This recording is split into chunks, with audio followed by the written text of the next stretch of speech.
International justice, in my opinion, is the tool that actually can bring leaders of UN Security Council members, leaders of the big countries, actually to the margins of international politics. Medieval crimes are being committed. I come with clean hands. Victims of horrific crimes want justice. We don't have anything better than this.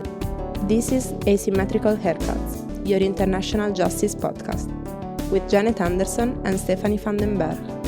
This episode was produced in partnership with justiceinfo.net. All rise. Hi, Steph. Hi, Janet.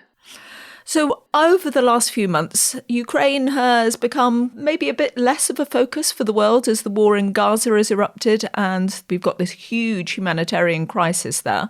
Yeah, we're inundated with news from there. But in our specific world of international justice, Ukraine remains a big focus, of course. And I remember it was 2 years ago now that we did an early podcast about the different avenues to justice. And we continue to see this kind of multi-layer approach, which I think is one of the key things we can say about this, that there's loads of different places where this is happening.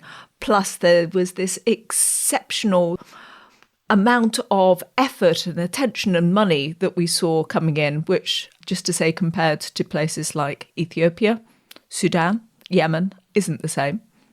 Yeah, so alongside the ICC, which has just issued a few weeks ago 2 new arrest warrants for Ukraine focusing on Russian top commanders who are held responsible for the attacks on electricity grids in Ukraine. There's also a massive national focus in Ukraine on investigation and evidence gathering. In the latest figures, the Ukrainian National Prosecutor's Office has said that there are over 120,000 potential war crimes cases that they are investigating, and you have possible avenues of universal jurisdiction. But hovering over that, more or less since day 1 or 2 of the full-scale invasion, has been a discussion about whether now is finally time to have a specific tribunal on aggression. Yeah, this is all a bit murky, I would say, for us, because a lot of those discussions are going on behind closed doors. Plus, again, it's a very complicated discussion. So we'll kind of try and elucidate some of the details before we get into the substance here. Because I got a chance to sit down with Gabija Grigaitė-Daugirdė, who's the Lithuanian Deputy Minister of Justice. We had a cup of coffee and then I gave her a grilling on what is really going on. And we started with the main thing that is kind of powering behind the scenes, what is happening, which is a thing called the Core Group. It was originally known as the Friends of Accountability, and then I think the Ukrainians describe it as the Coalition for the Establishment of a Special Tribunal. It's got somewhere around maybe above 40 different state members, mainly based in Europe, plus US, Australia, New Zealand, plus Guatemala and Costa Rica as the extra outliers from beyond, the usual suspects. And in the interview also, I think we should explain that we also mention the Council of Europe, which is still a bit of a difficult organisation for me to understand, but it encompasses a lot of different European nations, and it seems to be a place where also legal issues get discussed. And of course, we discuss the United Nations General Assembly, where all states are represented, and that's got an interest in this. And one of the reasons to have this kind of special tribunal on aggression is that that would be the way to target the Troika, who enjoy personal immunity for prosecution. And the Troika is the head of state, the head of government, and the Minister of Foreign Affairs of Russia in this case. And under international law, they have some immunities, but an international tribunal or an internationalized tribunal could possibly prosecute them because they would lose their immunities if this tribunal, in some forms of tribunal, but there's a lot of discussion about what kind of form it would take and what form will lift immunities and what not. So getting this form of the new tribunal isn't a very easy task. It is a combination of some states wanting to set the precedent and really fill the gap in international law and have an aggression tribunal. There are some states who do not want a real tribunal on aggression just because it would set that precedent. And then maybe if they want to intervene in some country, that would set a precedent that they don't want. And there are also states with very different perspectives on the possibilities of having trials in absentia, or also on the issue of immunities, whether you should remove immunities at all or who should have them and what kind of tribunal would get rid of those immunities. So there's a lot going on here. So I had a lot to cover in chatting to Deputy Minister Gabija to try and take us behind the scenes a bit to understand what the discussions are between different ministers of justice and officials working in Justice Department, and just to tell us actually what's happening. I think if we have to talk about the core group that has been established by Ukraine, it has been established from the very beginning of a full-scale aggression against Ukraine. And the idea that was put forward while establishing this core group was that we, as the people coming from different backgrounds but still being experts on international public law, we sort of discuss on all the legal issues, legal peculiarities that could be involved while searching for and making decision for the tribunal. So at that time, there was no such expectations towards the core group that they should come with the perfect ideal solution for the establishment of a tribunal, because we know, that ideal solution, it does not exist, because, the ideal solution could be UN Security Council, maybe. So you're saying that you're not necessarily right at the beginning trying to define what kind of tribunal, what would be the ideal. So what have you been doing? The task that we had was to discuss on different possibilities that could be there, to say that certain models maybe have limitations, the other models have advantages, to discuss the issues like, trials in absentia, immunities, how the results would depend on the models. But the idea was, as I understood it from the very beginning, is that still we understand that decisions will be undertaken by the politicians. First, it was discussion among the lawyers on the model, and then in a certain period of time, politicians started discussing or being vocal about different modalities and about advantages or disadvantages when one or the other model had. And at a certain moment of time, politicians, instead of looking for their own political will to make unprecedented decisions, I would say, they started turning their heads to the core group, saying that actually, there is format established, they are discussing on the models, and they should come up with a decision. So you became responsible for defining what the model should be? Yes. So I think this shift of responsibility, if I may call it like that, it suddenly increased expectations that others have from this core group. So in the end, when we realized that certain expectations for the recommendations that the core group could give, they also increased. And that means that you have to come up with something. So where is consensus within the core group? Is there a consensus? So talking about any model, I dare to say that there is no consensus on any model, because there are a group of states that feel that international tribunal would not be a possibility. There is another group of states like Lithuania, together with Baltic states and Liechtenstein and Luxembourg and the others, think that at this point of time and in the situation that we have, having this first-time development, after Nuremberg, I can safely say that, we need a very strong and credible precedent. And there is, I would say, the third group of states that have this, I think, the most interesting position, that they will support what the others support. Maybe, they think that the longer you sit on the bench, the decision will come one day. And I hope that this decision will be the one that strengthens international law, instead of it leaves it underdeveloped. For us, we understand that strong international law and restored credibility of international law is very important, because this is the main and fundamental protection together, of course, with being members of NATO, other international organizations. This is the only protection that we can have in situations like this. If we do not make sure that we hold accountable leaders of the aggressor state, especially when we talk about Putin, we understand that he is not going to stop. The only credible tool of doing it, having international tribunal, having arrest warrant for the crime of aggression, and making sure that it is internationally supported, that it has international legitimacy, that it represents the interest of all of us, not the interest of Ukraine, Baltic states, or of Europe, but it is the interest of the whole international community to say that if you, breach fundamentals of international law, you will have accountability and you will be brought to trial. I'm wondering then whether you think that it would be better to go via an international organisation and have something that's more of a bilateral agreement that essentially would not be able to prosecute the Troika until they're out of power.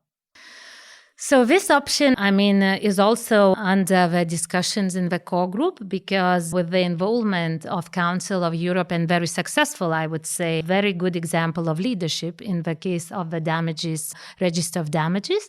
There is also, these discussions whether, as you say, certain regional organization could be involved in the establishment of a tribunal. There are also two perspectives here. First, the one that concerns, again, the value of the precedent that we create. And the other perspective is more organizational, whether we can say that Council of Europe is not best fitted, but would have a mandate, the necessary mandate, for doing that.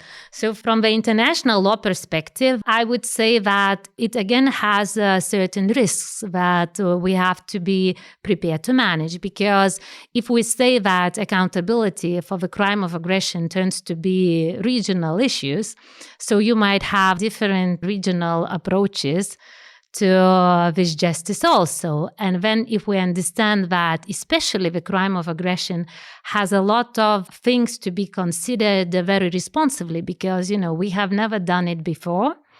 And the way we set fair trial standards, the way we set the standard for evidence, it is very important that we have actually the same attitude towards different regions, because use of force, it's not a regional rule. Prohibition on the use of force. This is, as universal and as fundamental as it could be. I think the way out could be is that you have this different steps approach, because if you say that, like in the situation of aggression against Ukraine, if you have General Assembly saying that it actually constitutes aggression and it is in total breach of the UN Charter, then you have understanding that you have certain obstacles in the international organizations that should be mandated in solving this.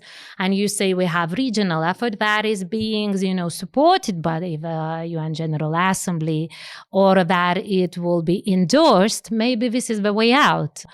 What is good, I think, about the role that the other regional organizations could play is that we have these advantages, disadvantages, because, as I say, there are still countries in the core group that will support what the others support, but they will have to make the decision. And the more they hear, the more they are being informed, the more likely, that they will be, I hope, on the side of international law rather than on the side of international politics.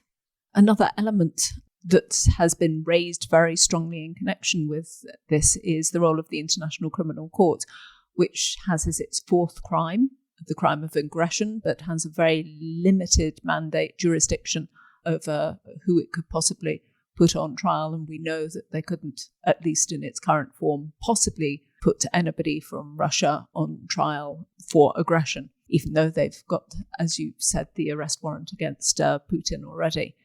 Is the general consensus, again, that it would be better to reform the ICC and actually change what is possible there? From the very beginning, even Ukraine and Baltic states, I think we agreed that this is two-path approach. One thing is that we have this very, very concrete legal gap now, this impunity gap for the crime of aggression against Ukraine. Understanding that, as you are referring, that we have the crime of aggression in their own statute, and we have these limitations in the rules of the jurisdiction at the moment. The second path is that we work on the changing the situation, making sure that in the future we have this platform that we can prosecute the crime of aggression in the ICC. This is important to make sure that there is no competition here. First of all, this is only contribution to the effective international justice system. And from the very beginning, it was also made clear that we definitely talk about the crime of aggression only. There's no possibility, or at least you would not support the idea of creating some kind of a tribunal that would also deal with the same other kinds of crimes that the ICC can deal with, crimes against humanity, war crimes. No, from the very beginning, even though there were, rumors that certain Ukrainian civilian society organizations, they pushes on the creating tribunal not only for the crime of aggression, but other international crimes also. That means the ones that ICC has jurisdiction now. But it was made very clear from Ukraine from the very beginning that they do feel that ICC and national jurisdictions will definitely cope with international crimes being committed.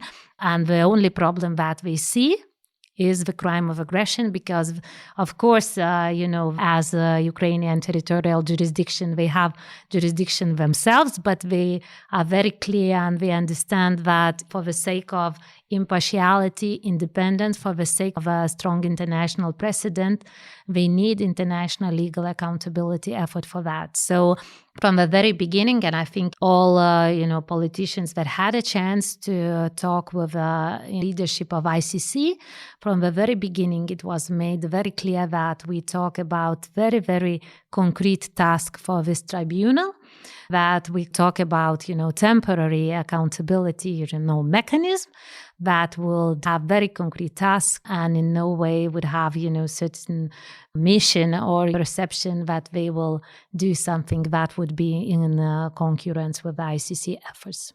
Because you were at the meeting in London, weren't you, recently, that certainly some reports came out of that suggesting that top British lawyer Philippe Sands was fingering the ICC prosecutor. And also, Khan actually made a statement, I remember, at the ICC's Assembly of States Parties. She said, let's not divide the efforts that we have. So how supportive is he of there being a different tribunal on aggression? I think, Janet, that you perfectly understand and perfectly know that for many years, ICC has been criticized for many things, like justice doesn't come that fast and all the, concentration on only one region.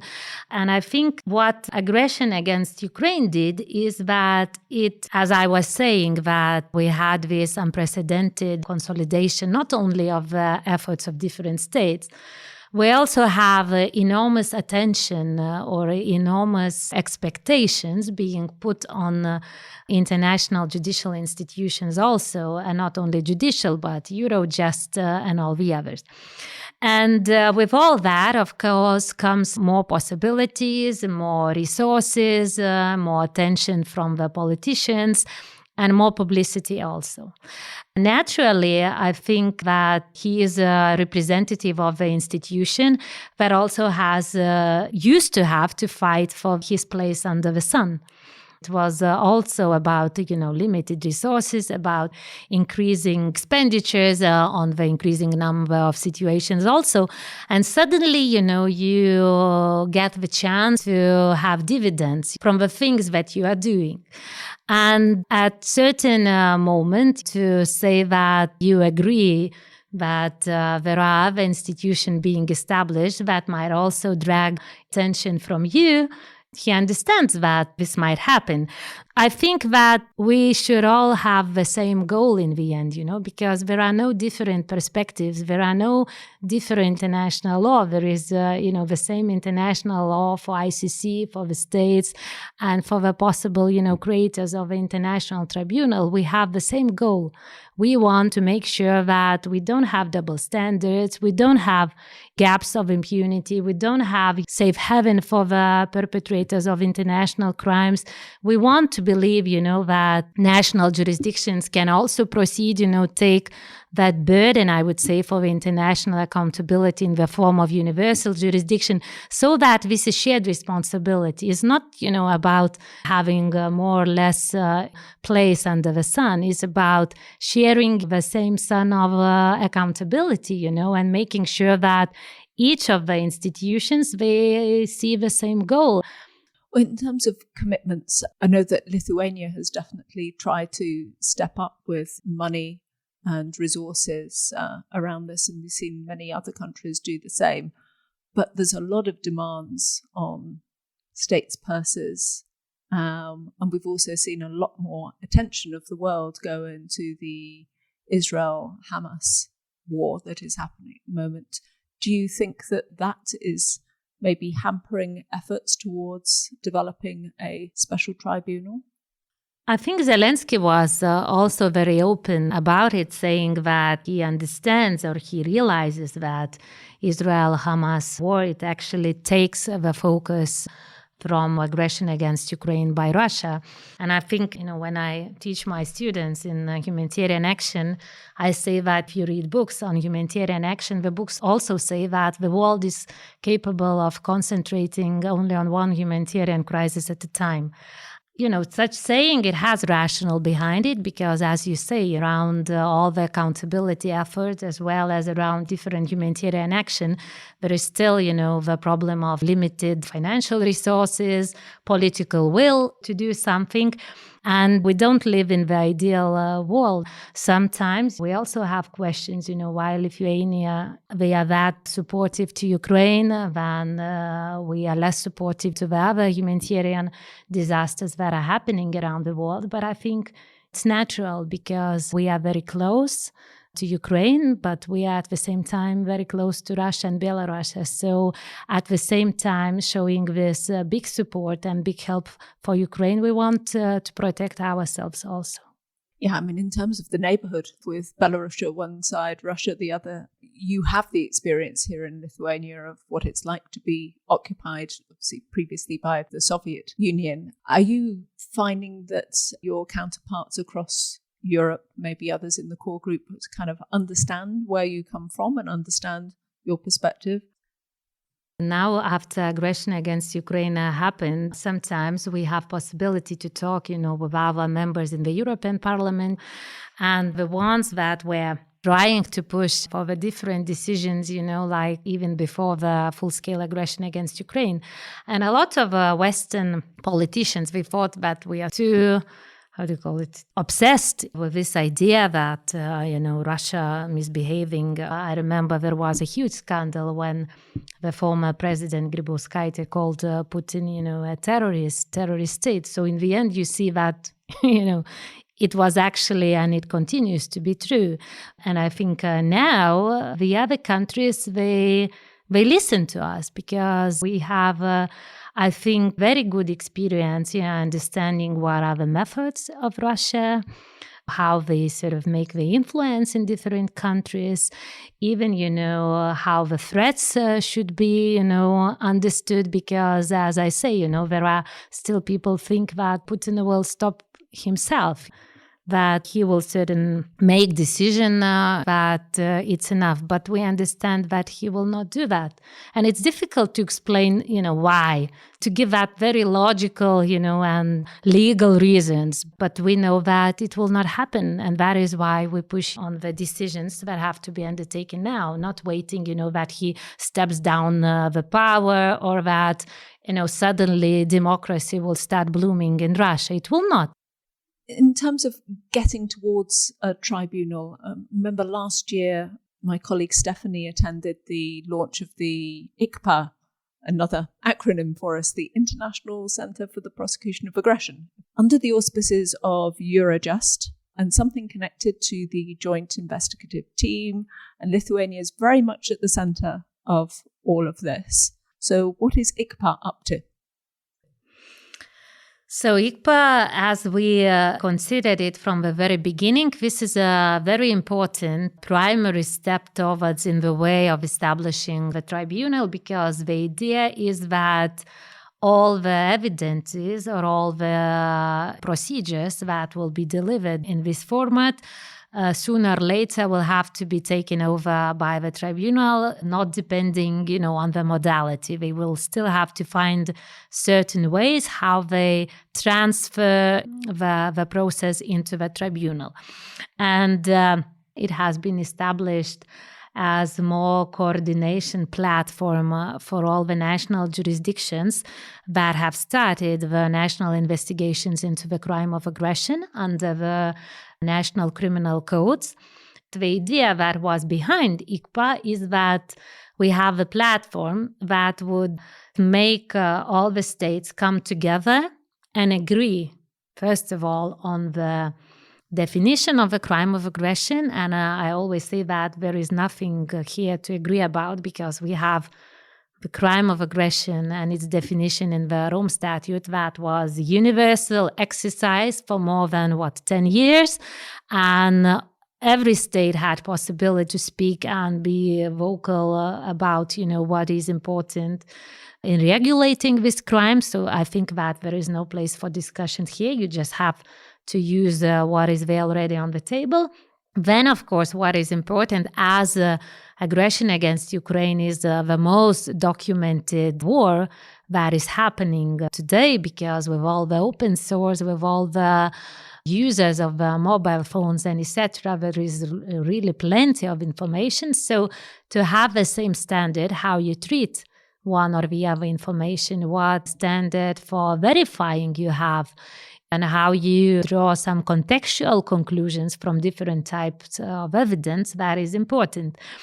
And the expectation, for ICPA was that they built this common prosecutorial strategy saying that, this is the definition, this is the evidence that we consider that we have to collect, this is the timeline that we have, this is the official documents that we have also to retrieve, and we continue working. So what ICPA comes up with would ideally just be delivered straight into a putative, an idea of a tribunal. Yeah, so there are also this being discussed in the core group in relation to how the tribunal should look like, because Ukraine and the others, they all insisted that it should be very operational, in the sense that maybe we need only judges that come up and judge only when the cases are being built up and ready. Then the issue is, do we need this investigative judge so that they check on what have been, given from the prosecutorial effort. So there is still this going on under the discussion, because, again, I say there are too many disparities between a lot of different national efforts. And the sooner, I think, ICPA has very, very clear guideline and deadlines, because it's all about deadlines sometimes in life. Up to the moment you have a deadline, you think that you have a lot of time. But suddenly when you have deadline, you realize that you have to deliver. So in terms of deadlines or kind of your prediction for the future, can you give me any indication of something solid, real that we might expect? But what's realistic? As you say, something solid and real, it's very difficult, because, when we say solid is one path. If you have something, then it's the other path. So something solid and real is difficult. But what I think we realize, and Ukrainians also realize perfectly, is that this year is a crucial year. Why? Because we have elections to European Parliament. That means that we have new politicians on board. That means we have to explain everything all over again. We have to build a political will. We have to give, again, the legal rationale behind it. And if you think that this is an easy thing to do, it is not. We also have elections in the United States. And that is why, understanding all this picture, you also realize very perfectly that it is now or never, as Ukraine says. But the timing, I think, also puts this pressure a little bit and brings new, I would say, light on this. I don't know if I call it like limbo situation, because, I think there should be another motivator now for all of us to bring a new wave into the things that we are doing in the core group. Because sometimes I think that people in the core group, they lose the sense why they are doing that. What is the end result and what do we all want? Because in the very first core group meeting, we were very sure that we want Putin in the tribunal and to be accountable for the things that he has done. But then, in 2 years of process, you start that you want cross-regional support, you want full legitimacy, you want trials in absentia or you don't want them, immunities. And then you sort of discuss, and then you think if people around the table still remember, the task that brought all of us together to this table. Okay, Steph, you've just listened through to the interview that I did over my dining table in Vilnius. I got some bits out of it, but what would you like to point to that you thought was interesting? Well, I thought it was really interesting to have somebody lay out all the different issues, and I really enjoyed that she is a politician, but not really a politician. So she's quite outspoken in the sense that she can be, and you hear also the frustration of somebody who deals with international law. And I think she's also a professor in international law. And you hear her knowledge really shine through, and the kind of annoyance with some of the political things that she has to also keep an eye on. And I think it's very interesting just in general, the involvement of the Baltic states in this. And I think we really, in the West, or me in the Netherlands, don't really perceive how it must be for things like the Baltic states. And I know you live in Vilnius now, and you told me that there's really the atmosphere of people have their kind of go bags at the ready in case something happens. And while there is all this talk about the threat of this war expanding, also in the Netherlands, I do not have a go bag at the front door. And I don't really expect it to come to my doorstep. But there, that's really felt. And you can kind of also hear that in her comments. Yeah, I've been making sure that we counted the candles and batteries and everything just in case. And we've been planning what summer holiday we have, and we're going to kind of trace the bit of the border with Russia, because there's Russia on one side and then there's Belarus on the other side. But in terms of the kind of bigger context, what really struck me is that this is maybe a couple of years ago, just as the discussion started and there was so much attention and so much goodwill to try to criticise Russia's aggression, therefore the possibility of a tribunal, I don't see that has really extended now. I just don't see that the majority of the world feels that this is the most important thing.